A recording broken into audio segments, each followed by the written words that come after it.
Nearly 20 years after the last crusade, we got this, the kingdom of the crystal skull with the 60 plus year old Harrison Ford and lots of CGI. And a superhero they called Shy. At least they tried to treat him like a superhero, but he was more like a super zero. Why did they do this? Why did Spielberg waste this IP? Why did he make this so generic with a lot of CGI monkeys? Yeah, Kingdom of the Crystal Skull. Woo boy, it certainly was, and it took a massive shit on the goddamn Indiana Jones IP to the point they took another 15 years before the next one came out. Anyway, I'm John Renton with the retro review of Indiana Jones and the Kingdom of the Crystal Skull, and lots of generic cliches, and man, this one sucked compared to the other three. God, I hated this. Anyway, yeah, so let me know your thoughts on this movie in the comments. Directed by Steven Spielberg.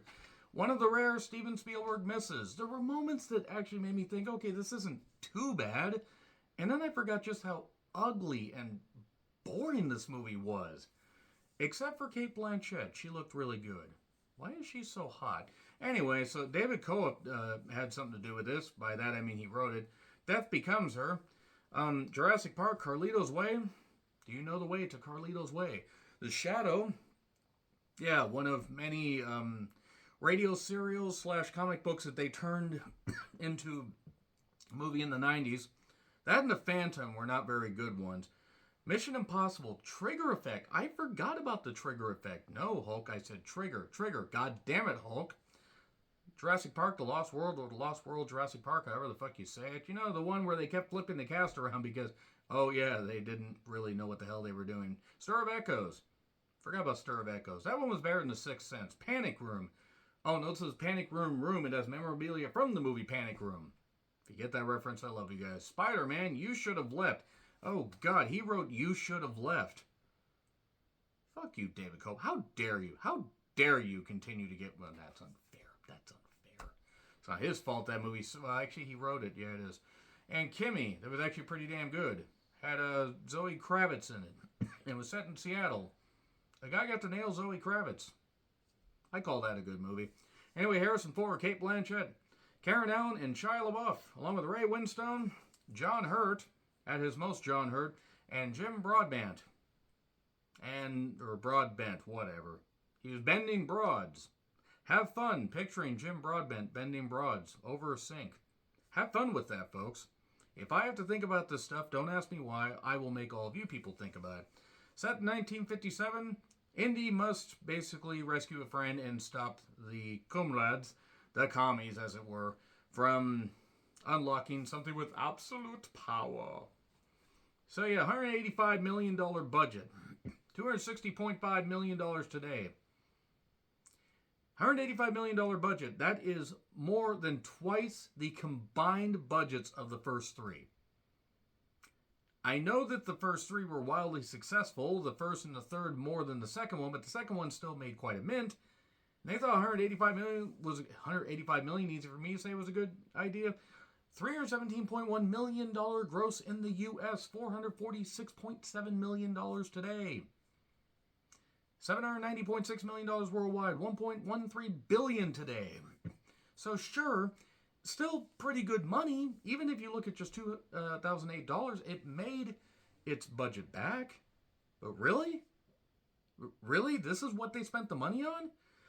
Anyway, so we have Indy and his friend Mac trapped in a trunk. We have the military racing these crazy kids in this crazy souped up car. Racing the military is always a good idea, especially when the military happens to be the imperialistic military. And they're testing the bomb somewhere in Nevada.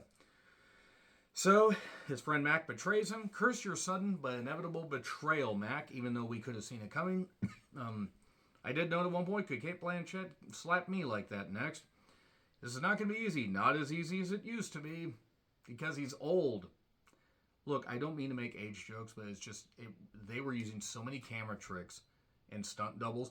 And look, I don't want Harrison Ford to get injured. He still looks great standing there as Indiana Jones, and he can have that gruffness about him. And yes, you can do some age jokes, and that's what worries me about Dial of Destiny, because this was right about the point where maybe you could sort of buy Harrison Ford still doing this. And soon it's going to be almost 80 doing this stuff. So nevertheless, the stunt double stuff, like they're just cutting away. The editing's just ridiculous. And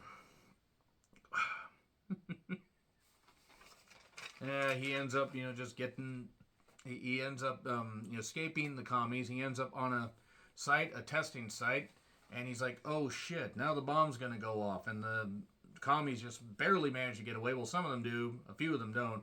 Hide in the fridge. It's lead lined. He hid in the fridge, and he's fine. Fortunately, the fridge popped open, and yeah, that's all right. He got there, and the FBI is, coming after him, and they said, hey, you had something to do with this whole deal that was going on, like this whole mess, that these comrades were looking for.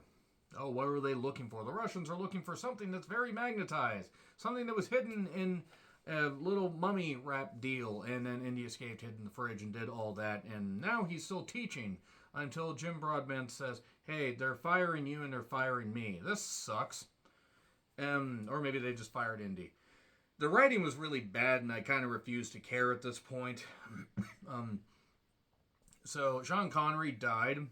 Yay. Oh, wait, I'm sorry. I'm just remembering Sean Connery died a few years ago. And the guy who played Marcus died. Maybe the guy who played Marcus really did die, or they just killed off the characters. I'm not really sure. We're at the point in life where it stops giving us things and starts taking them away. Foreshadowing. And Shia LaBeouf, who had to have been one of the most infuriating actors to work with at this point, because he was just fresh off of Transformers and rising up the ranks. They were implying he was going to be the new Indiana Jones. That would have sunk the goddamn franchise. They would have been better off resurrecting River Phoenix or using River Phoenix's corpse to play the young Indiana Jones. Just scrape him off the ground outside the club. Why am I like this? Why am I this way? He's talking to Shia in a malt shop. A Pepsi free, you got to pay for it. Just give me something without a lot of sugar in it. Something without a lot of sugar in it. Yeah, it's a little bit of a deep cut for the 50s there. So yeah, he's a greaser, because grease is a word that you heard. I feel really greasy and need to pressure wash myself whenever I see Shia LaBeouf. So, there's a guy named Oxley, who's a professor. Not a professor at Oxford, oddly enough. John Hurt, who found a crystal skull in Peru. Because what else are you going to fucking find in Peru? I've never been to Peru. If anybody in the comments has been to Peru, or is from Peru, hi, first of all, is Peru a nice place? The city of El Dorado. Both? Yeah, both is good. Quick, play your mandolin in your harp. The Road to El Dorado, that's something I should retro review, because that's when DreamWorks was trying to compete with Disney and not being wildly successful with it, despite producing some good movies. So, Matt is his son, obviously. This gets known later, but it's pretty obvious that's where they're going. And then he gets, Matt has a motorcycle, a little motor trikey, and Ford gets on that, and these chase scenes are terrible. These are terrible. One, the stunt doubles is what it is, but it's just nothing feels organic. That is the big takeaway from this movie. Nothing feels organic. It feels like a series of set pieces just there for, chase scenes that happen or action scenes that happen. Yeah, okay, Raiders, Temple of Doom probably felt the most set piece-like, but it still had life and energy to it. And then you have The Last Crusade. There's adventure movies are suspending disbelief, and then there's just this shit. At one point, after escaping, this really lengthy motorcycle and car chase scene where they end up in a library, and he tells them, get out of the library and go out and adventure. And just we do have a commie protest at one point, better dead than red, which was kind of funny. And then him and Matt go on a plane to Peru, and Indiana Jones is napping, because at this point, at his age, napping is needed. And they find They find people in Peru that know that, oh shit, Ox is here. And they then find, Ox's, where Ox was, John Hurt. And he was scribbling a whole bunch of stuff and covered stuff in dirt, and it's all these crazy clues and all this stuff, and he's got this mapping, he's got all this stuff and these riddles and everything that he's done. Because John Hurt's insane.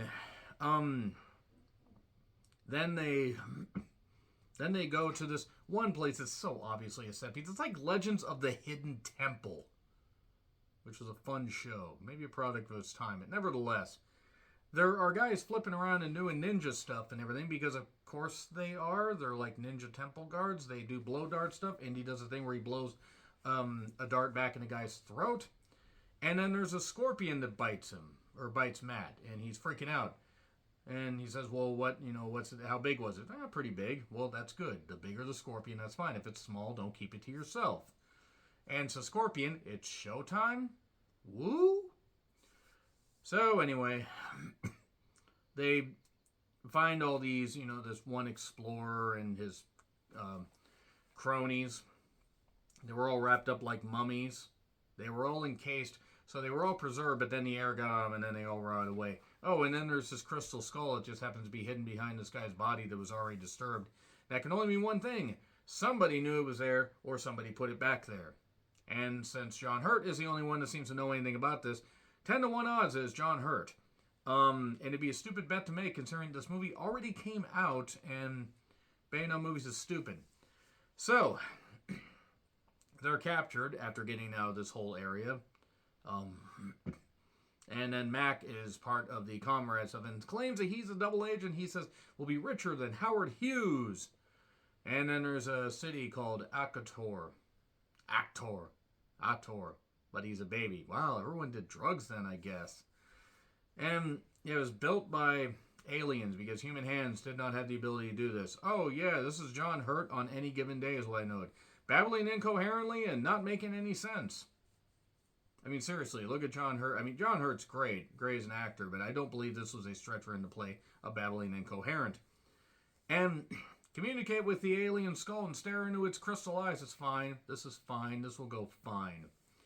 And then the Russians are going to use it to control people and create a way a bunch of soldiers that can put their thoughts into their head and just stare at you and hide.